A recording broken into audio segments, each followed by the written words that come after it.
So today I'm going to be making a classic loaf of sourdough bread. I have my recipe that I'm following right here.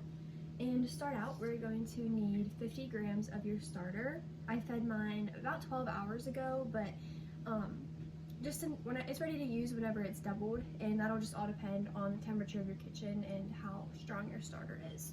So I'm just adding my 50 grams to my bowl, and I do use a scale to weigh everything.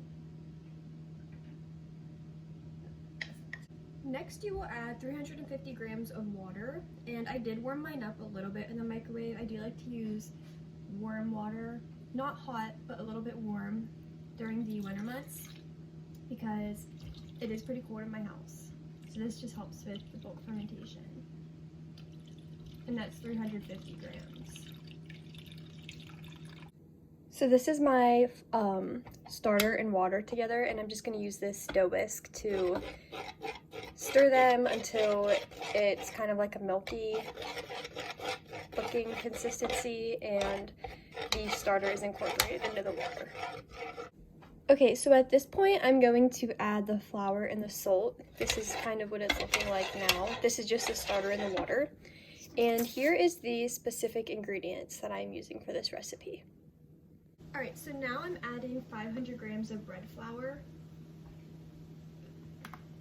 Don't forget to turn your scale on.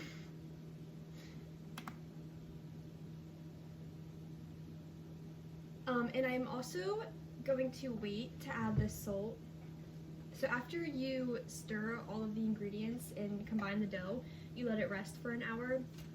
And last time I followed this recipe, the loaf turned out really good, and I waited to add the salt until that hour was up. So I think I'm going to do that again. So right now I'm just adding the 500 grams of bread flour, and then I'm going to mix everything. So this is what it looks like after I added the flour. And basically what I do is I use this whisk to just combine everything the best that I can, and then I go in with my hands and knead it until there's no more dry flour left.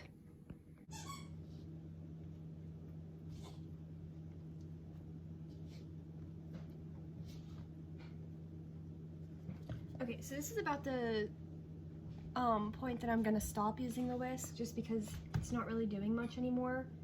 So basically what I'm gonna do now is I'm just going to use my hands to knead it the rest of the way. And then I will show you how I do that and what it looks like whenever I'm done.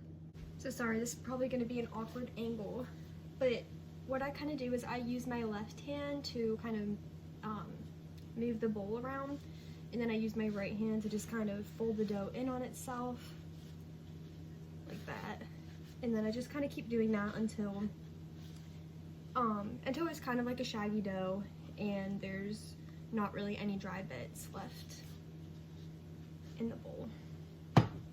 So this is what my shaggy dough looks like, and like I said, I am going to wait to add the salt until about an hour, but it is 10 grams of sea salt, so I will go ahead and use my scale to measure that out and just set it aside. And this is the kind of salt I'm using. So yeah, I'm just going to cover this with a damp towel and let it rest for 1 hour.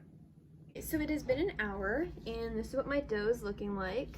So now I am going to wet my hands and then sprinkle in my 10 grams of salt, and the water that you wet your hands with will help to dissolve the salt into your bread.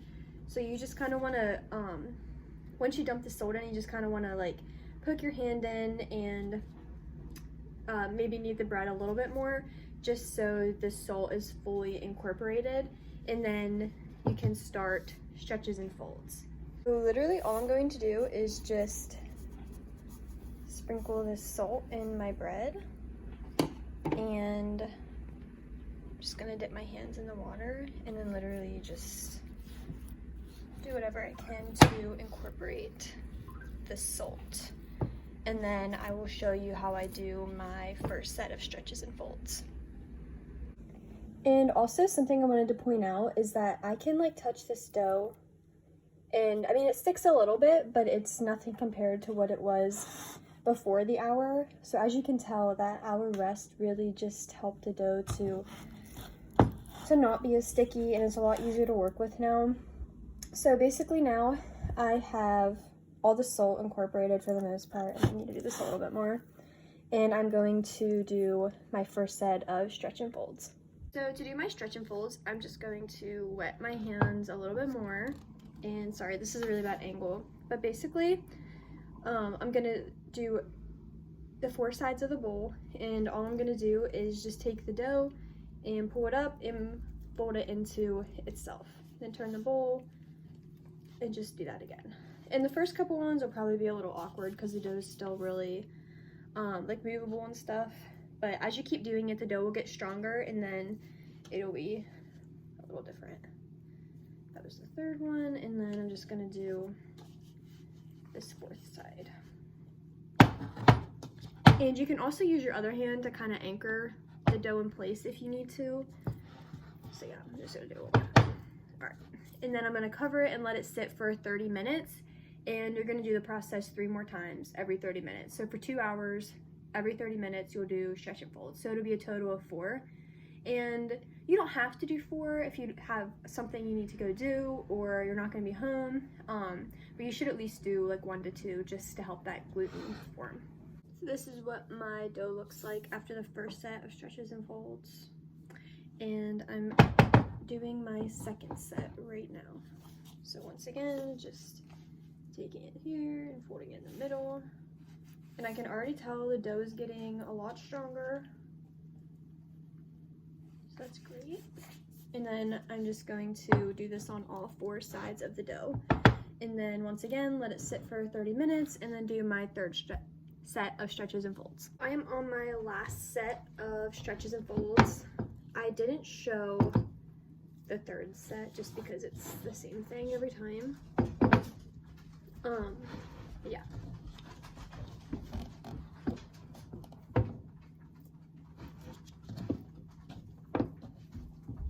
So after you're done with your stretches and folds, now it's time for bulk fermentation. And you can leave this dough in the same bowl or a different bowl.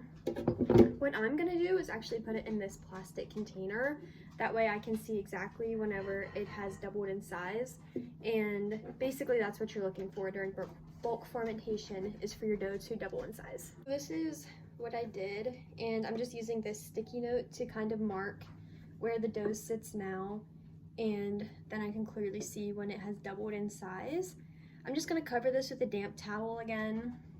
Some people say their bulk fermentation takes like 5 to 6 hours. My house is pretty cold, so it does normally take longer, but it's 1:15 in the afternoon right now.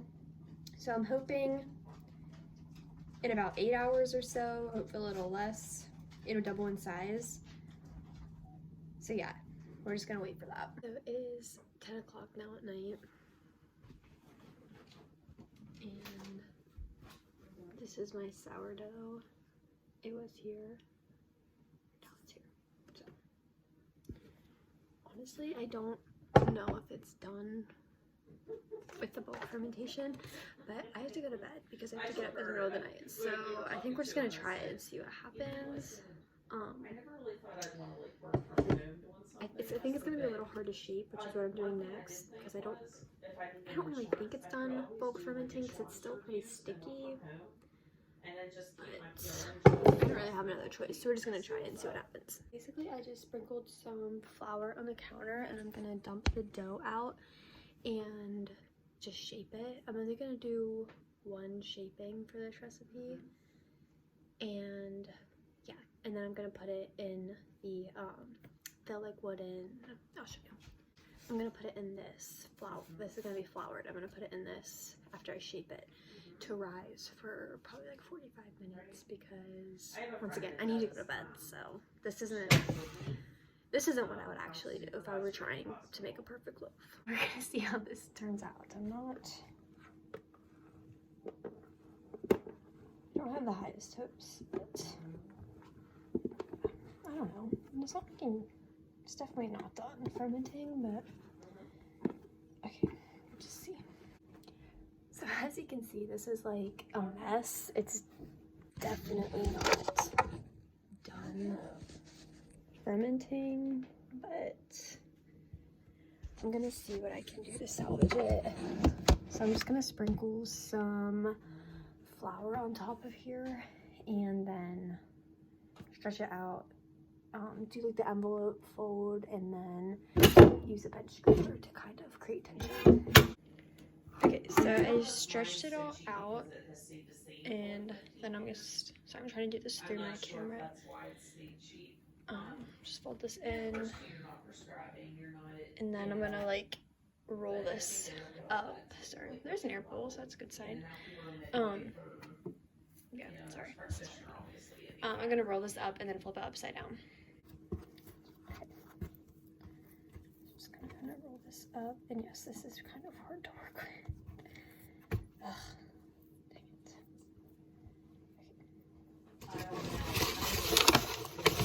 I'm just gonna sprinkle some more flour. Flour is gonna be your friend. Okay. I honestly don't even know what to do because this is like a mess. So I'm just gonna use this and just a little bit.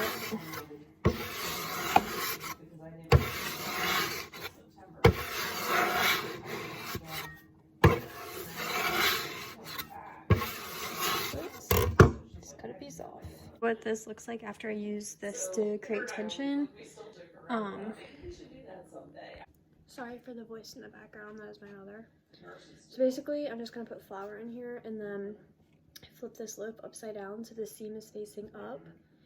And then I'm going to let it rise for probably, it's supposed to be 1 to 2 hours, but I'm gonna do like 45 minutes. So this is seam side up. I don't have a lot of faith in this loaf, but I'm not gonna give up yet. And I'm just gonna cover this again with a towel and let it sit.